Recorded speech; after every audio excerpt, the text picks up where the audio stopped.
What is coaching and how is it different from other modalities that exist, like, for example, therapy? So this is something that comes up a lot, different definitions of coaching out there. Usually it's about getting from here to there. So it's a way of helping people to help them reach their goals. So it's less based on sort of mental health or analyzing the past. It certainly may bring self-awareness. It may have an emotional component. Body coaching often does. But that's not the primary thing. The primary thing is we're helping them to achieve their goals. I've got a couple of sort of official definitions here. Let's read them out, the ones I've got from various other coaching organizations that are out there.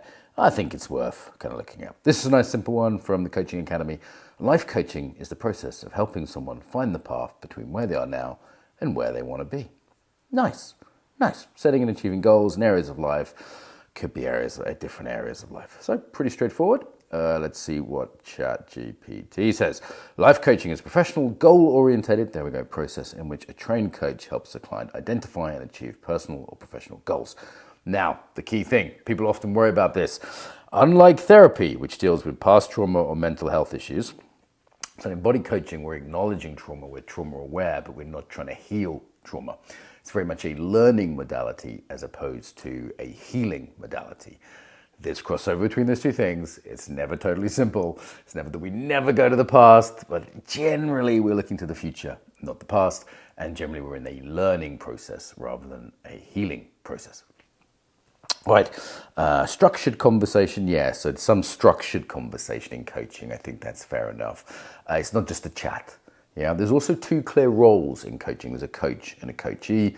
That's different, like two friends having a chat who may be trying to help each other, but without those clear roles or without the professional boundaries that exist around that, like the ethical framework, confidentiality. Some of that's assumed in a friendship, but not in the same way as a professional context. Yeah, support and accountability. This is two parts of coaching, like the yin and the yang in terms of embodied coaching. Yeah, I think that's pretty solid as a definition.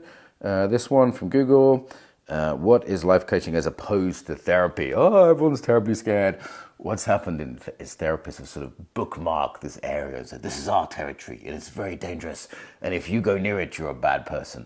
I think we can be a bit looser than that. There's a certain racket, let's say, in that. But also, we are doing something different as coaches.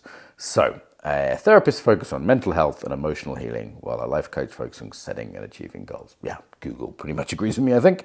Therapists are trained mental health professionals, while life coaches do not have mental health training. They may have mental health training, but they're not focused on that and are not qualified to diagnose or treat mental health conditions.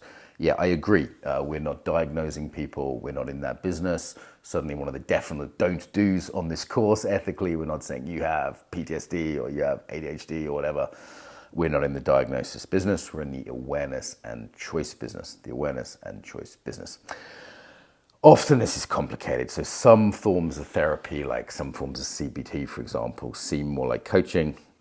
Some coaching modalities are very much like emotionally focused. They have a lot of depth. I think coaching can be more shallow. That tends not to be true for embodied coaching. As soon as you go to the body, a lot of depth does open up, emotions open up. So I think we got the key distinctions here as to what are the distinctions. Sometimes I sort of, jokingly say, what's the difference between, teaching and coaching? So we're not telling people things. So this is me teaching. When the Tuesday calls are a mixture of me teaching and group coaching. So sometimes I'll say, hey, this is a phone case. Sometimes I'll say, hey, what do you guys think this is? I'm asking a question rather than telling you something. We're not certainly saying, how do you feel about the phone case? In embodied coaching, we don't actually do that very much. It's more of a therapist question. Though, again, emotions may come up. And we're certainly not analyzing your relationship to your mother and the phone case. That's for therapists.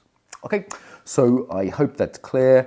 Mentoring would be another distinction. Mentoring as a mentor, I do a bit of that. It's like I'm sharing my personal experience as someone who's gone before. And I say as well, it's okay to do a little bit of teaching in your coaching sessions. Like if you have to do a little bit of nervous system or trauma education, the basics of embodiment teaching, fine. A little bit of mentoring sometimes. We're not giving advice though. So that's a key thing. We're not saying you should do this with your life. So that's not teaching, right?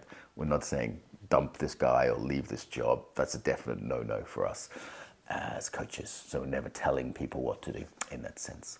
Okay, I hope that's relatively clear. I don't think it can be completely clear because there isn't a totally clear distinction between these things. But the main one is we're helping people by asking them questions to be goal-orientated and to get from here to there.